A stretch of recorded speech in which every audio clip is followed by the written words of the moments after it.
రాజులకు రాజు ప్రభులకు ప్రభు అయిన యేసుక్రీస్తు నామమున మీకు శుభములు. ఈ రోజు దేవుడు మనకు అనుగ్రహించినటువంటి వాగ్దానము కీర్తనల గ్రంథము 119వ అధ్యాయము 130వ వచనము. నీ వాక్యములు వెల్లడి అవుటతోడనే వెలుగు కలుగును, అవి తెలివి లేని వారికి తెలివి కలిగించును. ప్రియులారా, ఈ వాక్యాన్ని గనక మనం పరిశీలించినట్లయితే మనకు జీవితంలో అనేక మార్లు చీకటి పరిస్థితులు ఏర్పడుతూ ఉంటాయి. చీకటి పరిస్థితులు అనగా ఇక మనం ముందుకు సాగలేము, మనకు ఏమీ దారి కనిపించదు, ఇక ఏమీ చేయటానికి చేత కాదు అనేటువంటి స్థితిగతులు ప్రతి ఒక్కరి జీవితంలో కూడా ఏర్పడుతూ ఉంటాయి. అయితే అలాంటి పరిస్థితుల్లో నీ యొక్క మార్గం అంతట్లో కూడా ద్వారములు మూసుకొని పోయి చీకటి కమ్మినటువంటి పరిస్థితులు ఏర్పడినప్పుడు దేవుని యొక్క వాక్యము వెల్లడి అవుటతోడనే నీకు వెలుగు కలుగుతుందంట. అంటే అప్పటి వరకు నీకు ఒక ఆలోచన రాలేదు, ఏమి చేయాలో పాలుపోవట్లేదు, ఎట్లాగా ముందుకు సాగాలో అసలు అర్థం కావటం లేదు. నీ జీవితము అలాంటి పరిస్థితుల్లో ఇరుక్కుపోయినప్పుడు దేవుని యొద్దకు వచ్చి ఆయన వాక్యాన్ని వినినట్లయితే, ఆయన వాక్యాన్ని ధ్యానించినట్లయితే గొప్పగా వెలుగు నీ మీద ప్రకాశిస్తుంది. ఆ చీకటి మార్గములన్నిటినీ కూడా వాక్యపు వెలుగు తొలగించి వేసి నీకు స్పష్టమైనటువంటి సమాధానాన్ని ఇస్తుంది. నీవు ఎలాంటి పరిస్థితుల్లో ఇరుక్కుపోయినా, ఎలాంటి విపత్కర స్థితిలో చిక్కుబడిపోయినా సరే దేవుని యొక్క వాక్యము ప్రతి సమస్యకు పరిష్కారాన్ని ఇవ్వగలదు.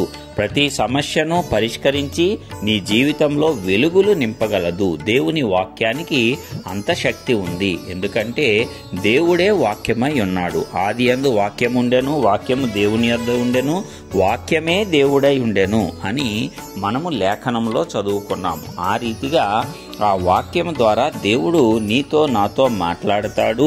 మన జీవితంలో ఉన్నటువంటి ప్రతి విధమైన చీకటి స్థితిని కూడా ఆయన తొలగించి వేస్తాడు. మనకు తెలివి లేక బుద్ధిహీనతతో మనం ప్రవర్తిస్తూ ఉన్నట్లయితే దేవుని యొక్క వాక్యాన్ని వినినప్పుడు ఆ తెలివిని కూడా మనకు దేవుని వాక్యము అనుగ్రహిస్తుంది. దాని ద్వారా మనము చేయదలిచినటువంటి మూర్ఖపు పనులు చేయకుండా వాటిని ఆపివేసుకోగలము.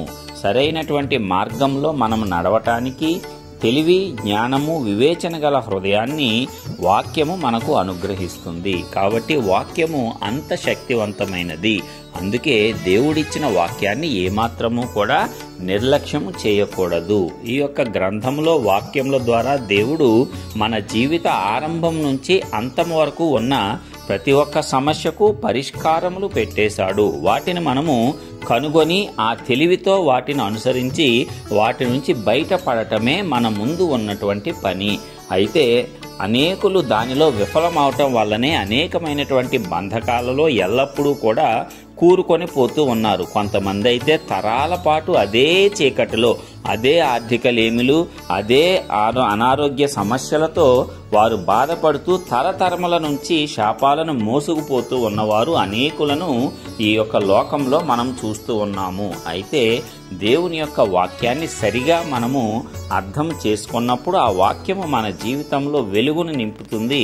ఆ వెలుగు నింపినప్పుడు చీకటి అంతా కూడా తొలగిపోతుంది. ప్రకాశమానముగా మన యొక్క జీవితం ఉంటుంది. మన మార్గములన్నీ కూడా మనకు తేటగా కనబడతాయి. ఇతరులు కూడా ఆ మార్గంలో స్పష్టంగా నడవటానికి కూడా దేవుడు ఆ వెలుగును మన మీద ప్రసరింపజేస్తాడు. కాబట్టి ప్రియులారా, తెలివి లేని మనమందరము కూడా తెలివిని పొందుకోవాలంటే ఎలాంటి చీకటి సమస్యల్లోనైనా ఇరుక్కున్న ఏ ఒక్కరైనా సరే వాటి నుంచి విడిపింపబడి వెలుగులో నడవాలి అంటే దేవుని వాక్యాన్ని ఆధారం చేసుకోవలసిందే, దేవుని వాక్యాన్ని అనుసరించవలసిందే, దేవుని వాక్యాన్ని ధ్యానించవలసిందే, దేవుని వాక్యాన్ని వినవలసిందే. ఎప్పుడైతే ఆ దేవుని వాక్యము నీలోనికి వచ్చి నీ హృదయములో అది నాటింపబడుతుందో నీ యొక్క జీవితం అంతా కూడా మారిపోతుంది. అప్పటి వరకు నీ జీవితం ఎలాంటి స్థితిలో ఉన్నా సరే దేవుడు దానిని నూతనంగా మార్చగలడు. పాతవి గతించిపోయెను, ఇదిగో సమస్తము నూతనమాయెను అన్నట్లుగా దేవుడు నీ జీవితాన్ని చేయగలడు. నీ యొక్క పాత పాప రోత జీవితాన్ని అంతా కూడా తొలగించి వేసి వెలుగుమయమైన జీవితంగా ఆయన మార్చగలడు. ఆ వెలుగుతోనే మిగిలిన జీవిత కాలమంతా నీవు జీవించటానికి ఆయన కృప కూడా చూపించగలడు. కాబట్టి ఎంత గొప్ప దేవుడిని, ఆయన ఇచ్చిన వాక్యాన్ని కలిగి ఉన్న ప్రజలందరూ కూడా ధన్యులే. ఈ వాక్య భాగం ద్వారా మనమందరము కూడా బలము తెచ్చుకొని, ధైర్యము తెచ్చుకొని, మనము ఎలాంటి విపత్కర చీకటి పరిస్థితుల్లో ఉన్నా సరే దేవుని వాక్యము గనక మనలో వెల్లడి అయినట్లయితే వెంటనే మనకు వెలుగు ప్రకాశిస్తుంది, ప్రసరిస్తుంది. ఆ వెలుగు మార్గంలో మనము నడిచినప్పుడు సమస్తము తేటగా, స్పష్టంగా కనిపిస్తాయి. విజయవంతమైన జీవితాన్ని మనం జీవించగలము. మరి ఇలాంటి జీవితం మనం అందరము జీవించటానికి పరిశుద్ధాత్మ దేవుడు కృపనివ్వాలని యేసు నామమున ప్రార్థించుచున్నాము. ఆమేన్.